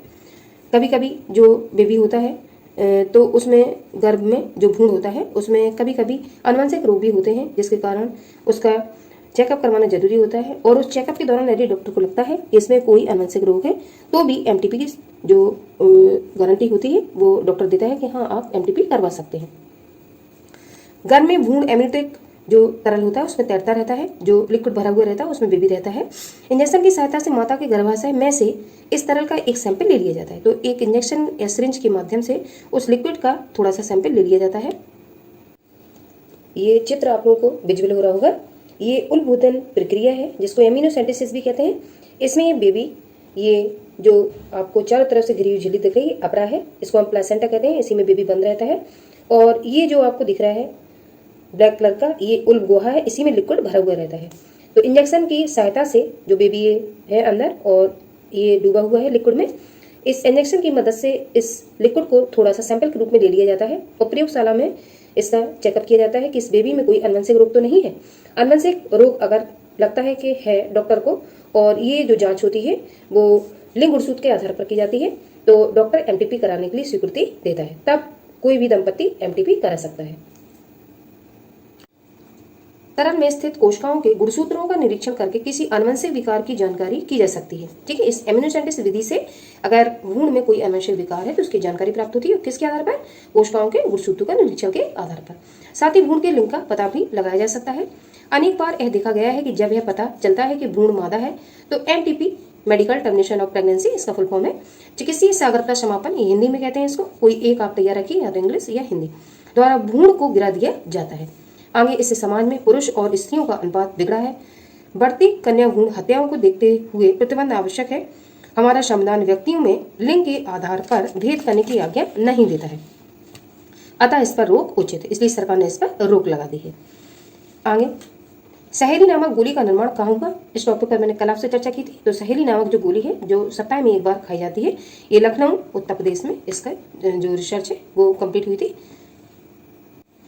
विगत परीक्षाओं पूछे गए महत्वपूर्ण प्रश्न टॉपिक एमिनोसेंटेसिस, एमटीपी आज मैंने पढ़ाया है। उससे अभी तक कितने प्रश्न बोर्ड में आ चुके हैं उन पर मैं चर्चा करूंगी। पहला, एमटीपी का पूरा नाम क्या है? तो medical termination of pregnancy, multi trade practice, multi temporary frequency, उपरोक्त में से कोई नहीं। तो मैंने अभी जस्ट आपसे चर्चा की है, मेडिकल टर्मिनेशन ऑफ प्रेगनेंसी इसका फुल फॉर्म होता है। तो ये सही आंसर है पहला वाला। आगे, एमिनोटिक द्रव की कोशिकाओं में इनमें से किसकी उपस्थिति द्वारा भ्रूणीय शिशु का लिंग निर्धारण होता है? यूपी बोर्ड 15 में प्रश्न पूछा गया था। बारपिंड, लिंग गुणसूत्र, गाइजमेटर, प्रतिजन। तो जो एमिनोटिक द्रव होता है जिसमें कोशिकाएं उपस्थित होती हैं और भ्रूणीय शिशु लिंग का निर्धारण होता है, तो वो लिंग गुणसूत्रों के आधार पर होते हैं, सेक्स क्रोमोसोम के आधार पर, जैसे कि अभी हमने चर्चा की है। सेक्स क्रोमोसोम के आधार पर ही पता चल जाता है कि जो गर्भ में बेबी है या भ्रूण है वो मादा है या नर है। तो लिंग गुणसूत्र के आधार पर इसका पता चल जाता है। बारपिंड क्या होते हैं? तो क्रोमोसोम, जो फीमेल में जो क्रोमोसोम होते हैं लिंग गुणसूत्र, वो एक्स क्रोमोसोम होते हैं। इनमें से जब एक एक्स क्रोमोसोम निष्क्रिय अवस्था में होता है तो उसको हम बारपिंड के नाम से जानते हैं। काइजमेटर गुणसूत्रों के जुड़ने का स्थान होता है, तो काइजमेटर कहते हैं। प्रतिजन जो होते हैं जो बाहरी तत्व बॉडी पर अटैक करते हैं, और हमारी बॉडी में प्रतिजन और एंटीबॉडी, एंटीजन और प्रतिजन दो वर्क करती हैं। ठीक है, तो ये बाहरी जो अटैक करती हैं वो प्रतिजन होती है, और जो हमें सुरक्षा देती है वो एंटीबॉडी होती है, जो हमारे शरीर में हमें बचाने का कार्य करती है वो एंटीबॉडी होती है। आगे अति लघु प्रश्न नंबर ए, भारत में चिकित्सीय सागरता समापन कानून कब लागू हुआ था? तो सन 1971 में ही लागू हुआ था। अति लघु प्रश्न, शुक्रवाहिनी उच्छेदन तथा डिम्बवाहिनी उच्छेदन को चित्र द्वारा प्रदर्शित कीजिए, वर्णन की आवश्यकता नहीं है। शुक्रवाहिनी उच्छेदन मतलब जो वाशेक्टोमी ऑपरेशन है, और डिम्बवाहिनी उच्छेदन जो ट्यूबेक्टोमी ऑपरेशन है, उसको चित्र के माध्यम से आपको दर्शाना है, लेकिन वर्णन नहीं करना है। तो मैं चित्र के माध्यम से आपको दिखाने का प्रयास करती हूँ किस तरीके का चित्र इसमें बनाया जाएगा। ये चित्र ट्यूबेक्टोमी का है जिसमें अंडवाहिनी काटी गई दिखाई गई है या बांधी हुई। अंडवाहिनी को यहाँ से डॉक्टर क्रॉस लगा के या तो काट देता है फिर उसको बांध देता है। ये भी देखो, एक जोड़ी अंडवाहिनियाँ होती हैं, इनको काट के बांध दिया है। तो इस ऑपरेशन को हम वैज्ञानिक विधि के द्वारा भी समझते हैं, या वैज्ञानिक विधियाँ और स्थायी विधियाँ दो नाम से जानते हैं। तो अंडवाहिनी या इसी को अभी हम कहेंगे डिम्बवाहिनी उच्छेदन, जो प्रश्न आपका आया हुआ है, तो ये चित्र आपको दर्शाना होगा। और शुक्रवाहिनी उच्छेदन या काटी गई शुक्रवाहिनी, तो इस तरीके से डॉक्टर द्वारा वैज्ञानिक विधि के माध्यम से इसको शुक्रवाहिनी, ये भी एक जोड़ी होती है, इनको काट के बांध दिया जाता है, और इस ऑपरेशन को हम वासेक्टोमी के नाम से जानते हैं। तो ये दोनों चित्र आपको ओनली बनाने हैं, इसमें वर्णन की आवश्यकता नहीं है। अगला, गर्भाशय में जीव किस द्रव में डूबा रहता है? तो अभी मैंने चर्चा की आपके साथ, उल्ब द्रव में जो जीव होता है वो डूबा रहता है। किसमें? उल्ब द्रव में। ठीक है, उलभेदन पर टिप्पणी लिखिए, या इम्यूनोसेंटेसिस कहते हैं इसी को इंग्लिश में। तो अभी मैंने चित्र के साथ आपसे विस्तार चर्चा की। तो उलभेदन पर आपको टिप्पणी लिखनी, और ये 2024 में अभी प्रश्न पूछा भी गया था। चिकित्सीय सागरता समापन पर टिप्पणी कीजिए। चिकित्सीय सागरता समापन, या इसी को हम एनटीपी कहेंगे, तो इसके बारे में भी हम चर्चा कर चुके हैं आपके साथ। अगला, चिकित्सीय सागरता समापन क्या है, ये फिर से वही क्वेश्चन रिपीट है। इसकी आवश्यकता एवं दुरुपयोग को विस्तारपूर्वक समझाइए। तो दुरुपयोग मैंने बताया है आपको, लिंग परीक्षण किया जाता है जिससे मादा और जो नर का लिंगानुपात है वो मादाओं का घटता जा रहा है, ये सबसे बड़ा दुरुपयोग है इसका, ये सरकार ने इस पर रोक लगा दी है। इसके बाद में अगला टॉपिक आपको अगले वीडियो में यौन संचारित रोग क्या है, या रजित रोग किसे कहते हैं, वेंडर डिसीज क्या है, इस पर मैं अगले वीडियो में चर्चा करूंगी। 2 टॉपिक आपके इस लेसन में और रह गए हैं, ये लेसन खत्म होने वाला है, और मैंने इसी के साथ आपका जो विगत परीक्षा में प्रश्न पूछे गए थे उस पर भी चर्चा की है। तो ये आपका ज्यादा वर्क इसमें नहीं रह गया है, ये लेसन आपका जस्ट फिनिश हो जाएगा कल या परसों में। तो आपका एक लेसन तैयार हो जाएगा। इससे बहुत सारे प्रश्न आपकी बोर्ड परीक्षा में इस बार भी पूछे जाएंगे, और इससे 1-2 प्रश्न रिपीट भी हो सकते हैं, और कुछ नए प्रश्न भी आपको इसमें देखने के लिए मिलेंगे। इसके बाद में अगला टॉपिक जो आपको पढ़ाऊंगी यौन संचार रोग, इससे इस साल कोई प्रश्न नहीं आया था, तो हो सकता है आपको इनसे कोई प्रश्न मिले। और जनन स्वास्थ्य की जो आगे चर्चा मैं करूंगी आपको इसी लेसन में, तो उसमें भी कई सारे प्रश्न आपको आ सकते हैं। जो निसंतान दंपत्ति हैं वो कैसे संतान उत्पन्न कर सकते हैं, और कौन कौन सी वो विधियां हैं जिनके माध्यम से निसंतान दंपत्ति माँ बाप बन सकते हैं। तो वो टेस्ट ट्यूब बेबी, ठीक है, उसके बारे में आपको इसमें पढ़ना है। ZIFT क्या है, GIFT क्या है, बहुत सारे प्रश्न इससे बनेंगे। सरोगेट माँ क्या है, तो वो सारी आपको जनन जो विधियां हैं, जनन प्रौद्योगिकी विधियां हैं, उन पर मैं विस्तार से चर्चा आपके साथ करूंगी।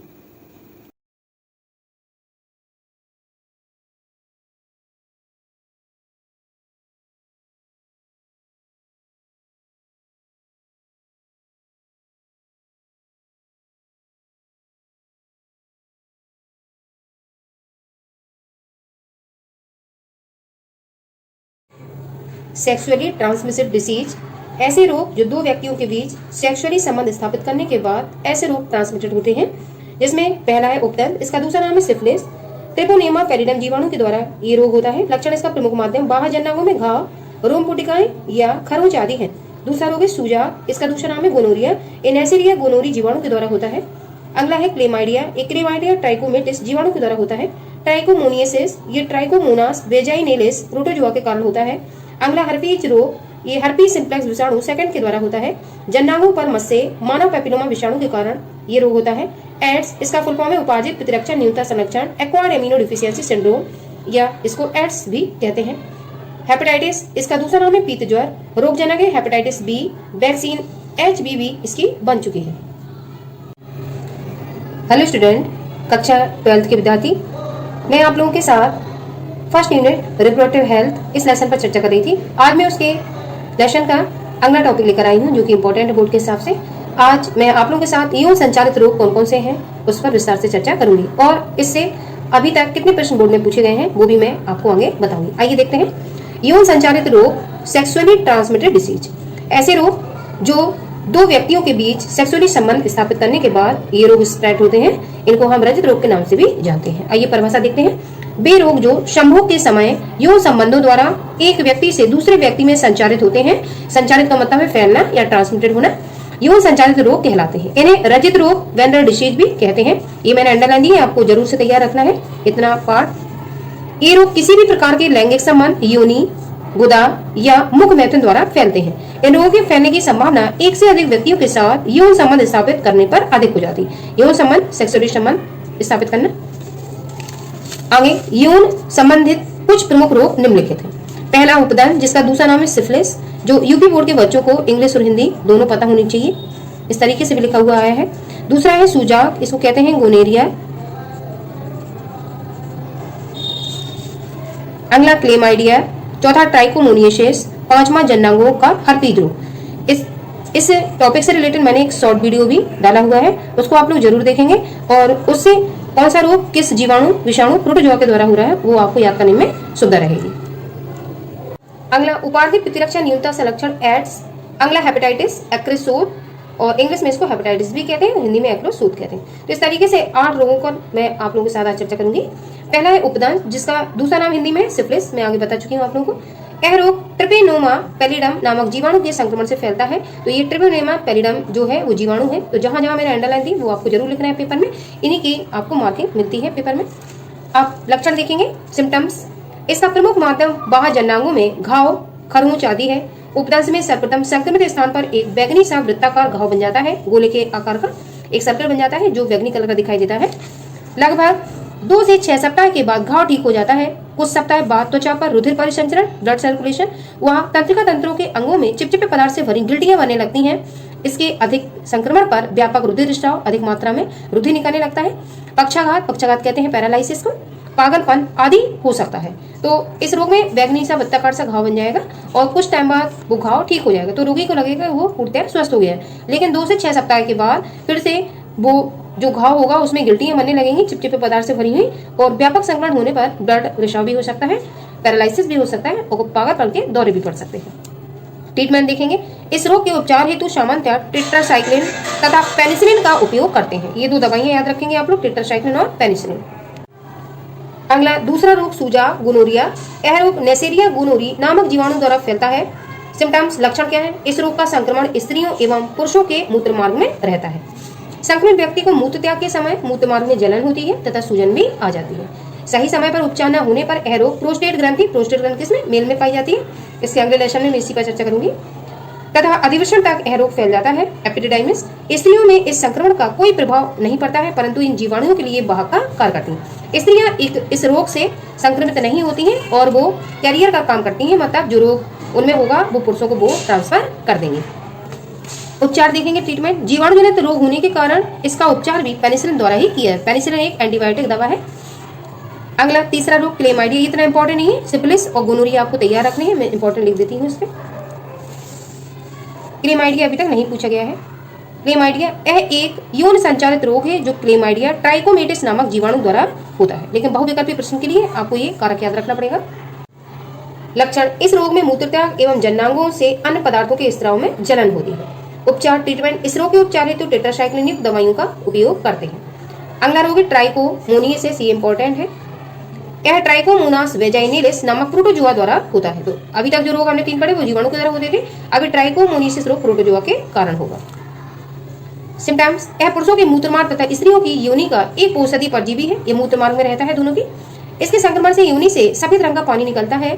स्त्रियों में इस तरीके की समस्या देखने को मिलती है जिसको हम धात कहते हैं, और योनि से सफेद रंग का द्रव निकलने लगता है। ठीक है, तो ये प्रोटोजोआ के कारण होने वाला रोग है। तथा स्त्राव में दुर्गंध आती है। पुरुषों में मूत्रमार्ग में सूजन तथा मूत्रमार्ग के समय, मूत्र त्याग के समय दर्द का अनुभव होता है। ट्रीटमेंट देखेंगे। इस रोग के उपचार के लिए ऑरियोमाइसिन तथा टेरामाइसिन नामक प्रतिजैविक दवाइयां प्रयोग की जाती हैं। अगला रोग जननांगों का हर्पीज रोग, जेनिटल हर्प्स।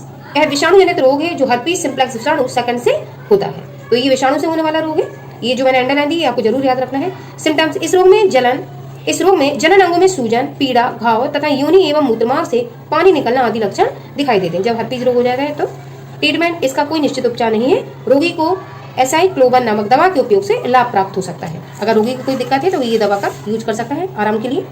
अगला है जननांगों के मस्से, जेनिटल वार्ड्स। यह रोग मानव पैपिलोमा विषाणु के संक्रमण से होता है। तो ये भी विषाणु से होने वाला रोग है। सिम्टम्स क्या होंगे? इसके संक्रमण के फलस्वरूप स्त्रियों में योनि एवं ग्रीवा में मस्से निकल आते हैं जो बाद में कैंसर में बदल जाते हैं। स्त्रियों में इस तरीके की समस्या आजकल बहुत देखने को मिल रही है। उनकी ओवरी में कैंसर की संभावना बढ़ जाती है। वो किसके कारण बढ़ जाती है? इन्हीं जननांगों पर मस्से निकल आते हैं जो पैपिलोमा विषाणु के कारण होते हैं। ट्रीटमेंट, इनका उपचार लेजर सर्जरी या अल्फा इंटरफेरोन नामक दवा द्वारा किया जाता है। Prevention and treatment of STDs, यौन संचार रोगों की रोकथाम किस तरीके से करनी चाहिए, आइए उस पर चर्चा करते हैं। पहला, अनजान तथा अनेक व्यक्तियों के साथ लैंगिक संपर्क या शारीरिक संबंध नहीं बनाने चाहिए। दूसरा, मैथुन के समय अवरोध विधियां जैसे कॉन्डोम का प्रयोग करना चाहिए। ठीक है, इससे संक्रमण की संभावना कम हो जाती है। सदैव निजर्मीकृत या रोगाणु रहित सुई एवं सिरिंजों का उपयोग करना चाहिए। निजर्मीकृत कहते हैं स्टरलाइजेशन को, कोई भी औजार जो डॉक्टर यूज करता है, ठीक है, मरीज की देखभाल करने में, तो उसके जो जीवाणु विषाणु होते हैं उनको साफ करने की विधि निजर्मीकृत या स्टरलाइजेशन कहलाती है। तो सुई या सिरिंजों का उपयोग किया जाना चाहिए। कैसे? निजर्मीकृत या रोगाणु रहित। अगला, लोगों को यौन या लैंगिक संचारित संबंधों के बारे में जागरूक बनाना चाहिए। किस तरीके से रोग स्प्रेड हो सकते हैं, तो लोगों को जागरूक भी करना चाहिए इस बारे में। आप कुछ PYQ देखेंगे हम लोग। पहला, निम्न में से कौन यौन संचारित रोग है? सूजाग, टनल सिंड्रोम, क्लाइनफिल्टर सिंड्रोम, हीमोफीलिया। सूजाग ये यौन संचारित रोग है, ठीक है, सेक्सुअली ट्रांसमिटेड होने वाला। टनल सिंड्रोम ये आपका लिंग गुणसूत्र में डिस्टर्बेंस के कारण होने वाला रोग है, जिसको मैं जो आपका पिछला लेसन था उसमें ये पढ़ा चुकी हूँ। क्लाइनफिल्टर सिंड्रोम ये भी लिंगुल सूज से होने वाला रोग है, और हीमोफीलिया लिंग सहलंग एक रोग है। ठीक है, तो ये सब अलग अलग रोग है, लेकिन अभी कौन सा है, सूजा, यौन संचारित होने वाला रोग ये रोग है। अगला, योनि में दुर्गंध युक्त सफेद रंग का पानी किस रोग में निकलता है? तो अभी हमने चर्चा की है आपके साथ। तो ट्राइकोमोनिया से जो रोग होता है, ठीक है, तो उसमें योनि में दुर्गंध युक्त सफेद रंग का पानी निकलता है, और इसमें जो दुर्गंध आती है वो सफेद रंग के द्रव के कारण ही आती है, और स्त्रियों में इस तरीके की समस्या आजकल अधिक देखने को मिलती है, जैसे कि मैंने ये चर्चा की है। ट्राइकोमोनियासिस या ट्राइकोमोनास वेजाइनलिस नामक प्रोटोजोआ द्वारा होता है, और इसके संक्रमण से योनि से सफेद रंग का पानी निकलता है तथा स्त्राव में दुर्गंध आती है। तो कौन सा रोग होगा, ट्राइकोमोनियासिस, और किसके द्वारा होगा, प्रोटोजोआ के कारण। अगला, वेरी शॉर्ट क्वेश्चन नंबर एक नंबर के, किन्हीं दो यौन संचारित रोगों के नाम लिखिए। मैंने आपको सीरीज बनवाई हुई है। तो यौन संचारित रोग जो यौन संबंध स्थापित करने से फैलते हैं, एड्स हो गया आपका, गोनेरिया हो गया, सिफिलिस हो गया, और हर्पीज हो गया। अगला, जननांगों पर मत्स्य हो गया।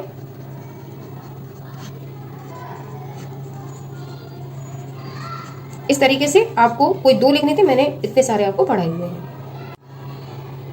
वेरी शॉर्ट क्वेश्चन नंबर 2, शब्द लिमिट 25 वर्ड से आपको कम नहीं लिखना होता है। मनुष्य में यौन संबंधी रोग से आप क्या समझते हैं, किन्हीं दो पर टिप्पणी लिखिए। तो मनुष्य में यौन संबंधी रोग मैंने अभी आज चर्चा की आपसे। तो यौन संबंधी रोग या रजित रोग उन्हें कहते हैं जो एक दूसरे से यौन संबंध स्थापित करने के बाद व्यक्तियों में ट्रांसफर होते हैं। और किन्हीं दो पर टिप्पणी लिखना है, तो कोई दो रोग आप सूजा गोनोरिया लिख के उसको डिफाइन कर देंगे। ठीक है, दो रोगों पर टिप्पणी लिखनी है। अगला, जननांगों पर मत्स्यों के कारक लक्षण एवं उपयुक्त उपचार बताइए। तो जननांगों पे मत्स्य मैंने अभी आपसे चर्चा की। तो जननांगों पे मत्स्य हेडिंग डाल के आप उस पर थोड़ी सी चर्चा कर देंगे जननांगों पे मत्स्य पे। ठीक है, जैसे कि मैंने ये आपको नोट्स में भी पढ़ाया हुआ था।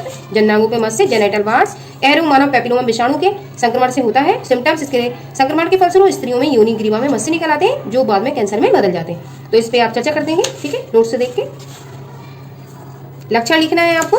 ठीक है, और कारक का नाम और उपचार भी बताना है, जो मैंने आपको दवा बताई है वो।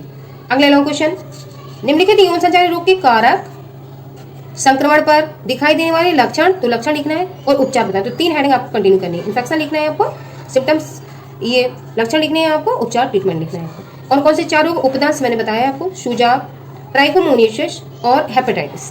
हेपेटाइटिस और एड्स में आपको पिछला जो लेसन था रोग वाला लेसन डिसीज जिसमें मैंने पढ़ाई थी, उसमें मैं पूरे विस्तार से उन रोगों पर चर्चा कर चुकी हूँ। इसलिए मैंने इधर ये 2 टॉपिक आपको नहीं पढ़ाए हैं, क्योंकि मैं इसके पहले आपको नोट्स बनवा चुकी हूँ और इसका वीडियो भी डला हुआ है। आप प्लेलिस्ट में जाकर विजिट करिए, आपको पूरा जो भी मैटर होगा वो मिल जाएगा। हेपेटाइटिस भी मैंने विस्तार से समझाया हुआ है विद परीक्षण, और आपको एड्स भी मैंने अच्छे से करवाया हुआ है, इसलिए मैंने इधर इस टॉपिक को रिमूव कर दिया है। आई होप आपको वीडियो अच्छे से समझ में आया होगा। ये लेसन खत्म होने वाला है, और मैं साथ में ही इसका जो भी PYQ थे वो भी कराती जा रही हूँ, तो आपको एक साथ नहीं करना पड़ेगा। आप टॉपिक लिख के तुरंत उसके PYQ करिए, इनसे ही आपका यूपी बोर्ड में 2025 में मुझे विश्वास है पूरे क्वेश्चन आप लोगों के इसमें से आ जाएंगे।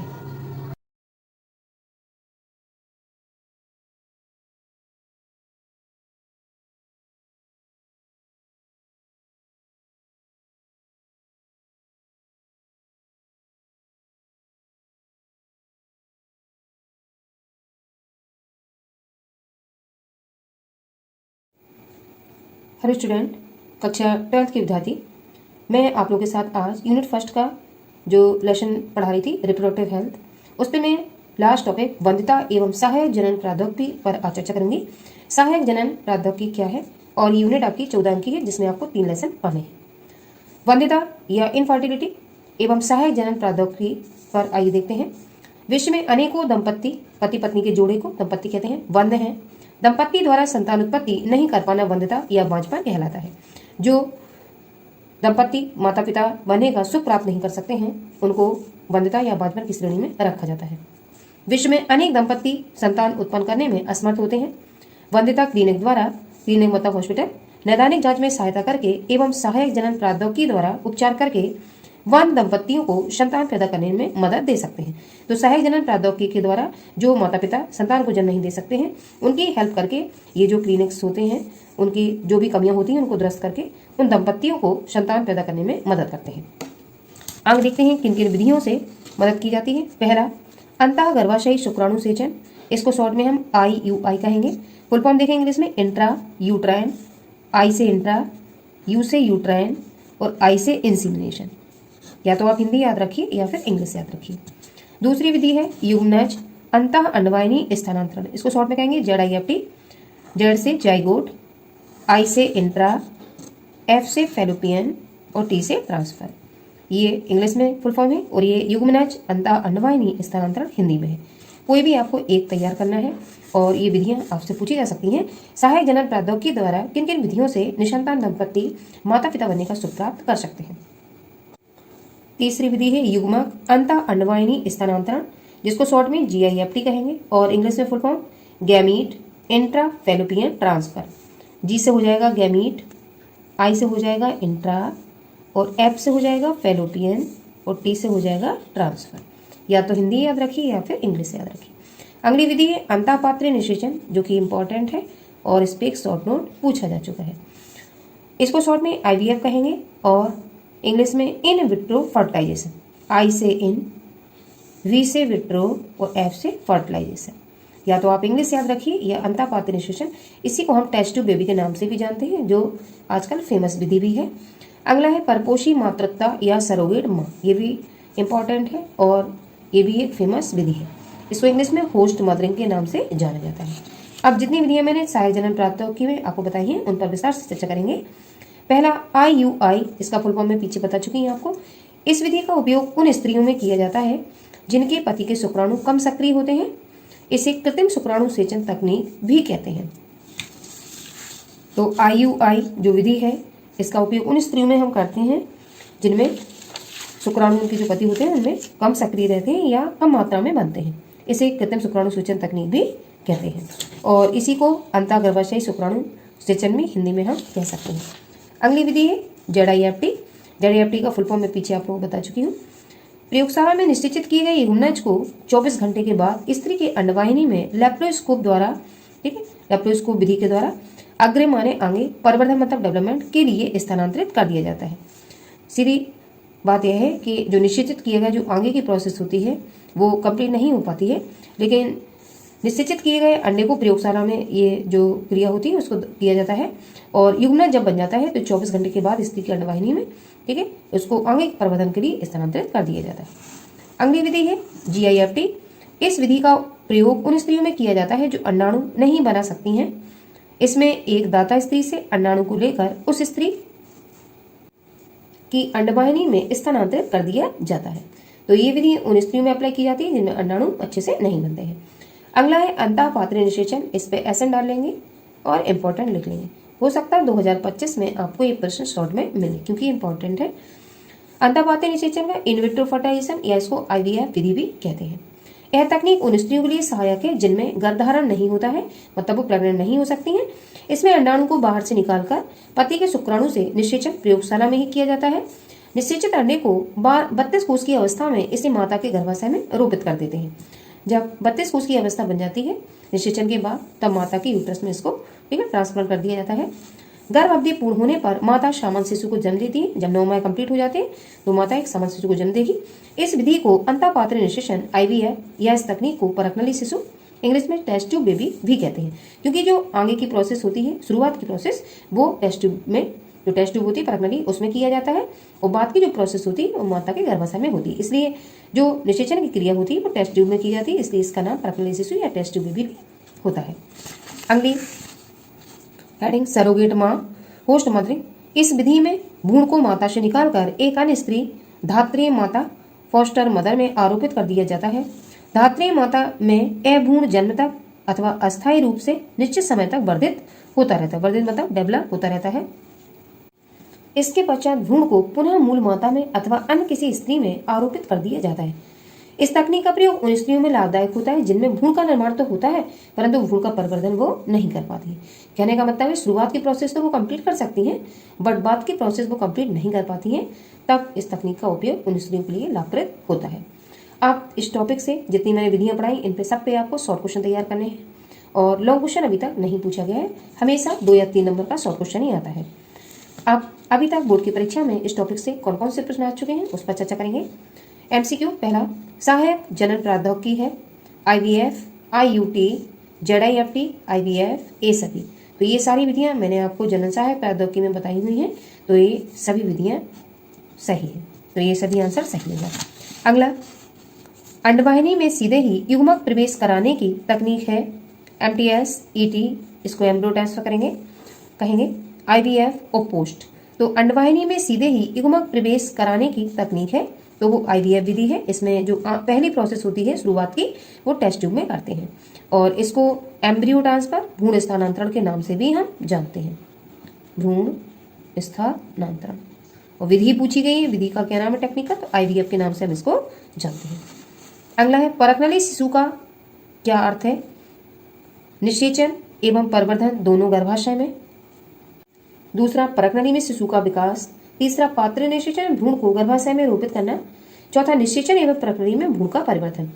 तो टेस्ट ट्यूब में भ्रूण को ठीक है निषेचित करवाते हैं और गर्भाशय में फिर उसको रोपित कर देते हैं। तो पात्र निषेचन भ्रूण को गर्भाशय में रोपित करना, तो तीसरा सही आंसर है। अगला अति लघुत्तरीय प्रश्न नंबर 1, जनन में अक्षमता क्या है। जो व्यक्ति जनन क्रिया करने में सक्षम नहीं होते हैं उसको अक्षमता कहेंगे। आइए देखते हैं किस तरीके से नोट्स बनाने हैं। असुरक्षित संभोग करने के बाद भी दंपति द्वारा संतानोत्पत्ति नहीं कर पाना वंध्यता या वांझपन या जनन अक्षमता कहलाता है। इसके 3 नाम है, वंध्यता, वांझपन और जनन अक्षमता, जनन में सक्षम न होना। अगला प्रश्न, सहायक जनन प्रौद्योगिकी कार्यक्रम का प्राथमिक उद्देश्य बताइए। तो सहायक जनन प्रौद्योगिकी कुछ विशेष युक्तियों का समूह होती है जिसका उद्देश्य निसंतान दंपतियों की कुछ विशेष तकनीकों IVF, ZIFT, ICSI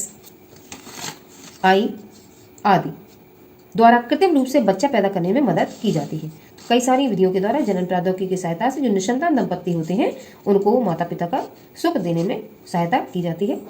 अगला है GIFT का पूरा नाम क्या है। तो मैंने इसको शुरुआत में भी चर्चा की है। GIFT gamete intra fallopian transfer या हिंदी में इसी को कहेंगे युग्मक अंतः अंडवाहिनी स्थानांतरण। इंग्लिश हिंदी में से कोई आपको एक तैयार करके रखना है। अगला प्रश्न, अंतः पात्र निषेचन क्या है। तो वही टेस्ट ट्यूब बेबी जो अभी मैंने बताया था आपको। शरीर से बाहर प्रयोगशाला में मानक परिस्थितियों में शुक्राणुओं द्वारा अंडाणुओं का निषेचन अंतः पात्र निषेचन कहलाता है। जिन दंपतियों में शुरुआत की प्रोसेस जो महिलाएं कंप्लीट नहीं कर पाती हैं वो IVF का सहारा लेती हैं, इसको अंतः पात्र निषेचन या टेस्ट ट्यूब बेबी भी कहा जाता है। अगला प्रश्न, बंध्यता क्या है, संक्षिप्त में समझाइए। तो बंध्यता भी पीछे भी चर्चा हो चुकी है, इनफर्टिलिटी, उसके बारे में आपको लिखना है। निम्न को संक्षिप्त में समझाइए। IUI ये विधि मैं आपको बता चुकी हूँ, शुरुआत में ही हमने इस पर चर्चा की हुई है और इसके बारे में विस्तार से भी आपको बताया। दूसरी है ZIFT, IUI और ZIFT पर आपको लिखना है। जैसे कि मैंने अभी आपको IUI पे चर्चा की है, ये है अभी चर्चा हुई इस पे। इस विधि का उपयोग उन स्त्रियों में किया जाता है जिनके पति के शुक्राणु कम सक्रिय होते हैं, इसे कृत्रिम शुक्राणु सूचन तकनीक भी कहते हैं। तो ये और ZIFT भी मैं आपको बता चुकी हूँ पीछे, तो आप उसका फुल फॉर्म लिखें, उसके बारे में थोड़ा सा लिखेंगे। आगे प्रकनली शिशु पर टिप्पणी लिखिए। तो टेस्ट ट्यूब बेबी ये इंपॉर्टेंट है आपका टॉपिक, इस पे आपको चर्चा करनी है। तो IVF जो मैं अभी बता चुकी हूँ वही आपके प्रकनली शिशु टेस्ट ट्यूब बेबी है, तो इस पे भी आप आसानी से लिख सकते हैं। अभी वीडियो में मैंने इसको बताया हुआ है। अगला आपका लेसन, ये लेसन आपका फिनिश हो चुका है विथ PYQ। जितने भी अभी तक बोर्ड की परीक्षाओं में 10 साल में प्रश्न पूछे गए हैं वो सारे मैंने इंक्लूड किए हैं सारे वीडियो में। टॉपिक पढ़ाने के जस्ट बाद मैंने सारा आपको PYQ करवाया हुआ है। ये लेसन आपका खत्म हो चुका है। अगला नेक्स्ट लेसन जो आपका है मानव जनन, ह्यूमन रिप्रोडक्शन, इस पर मैं चर्चा करूंगी अगले वीडियो में।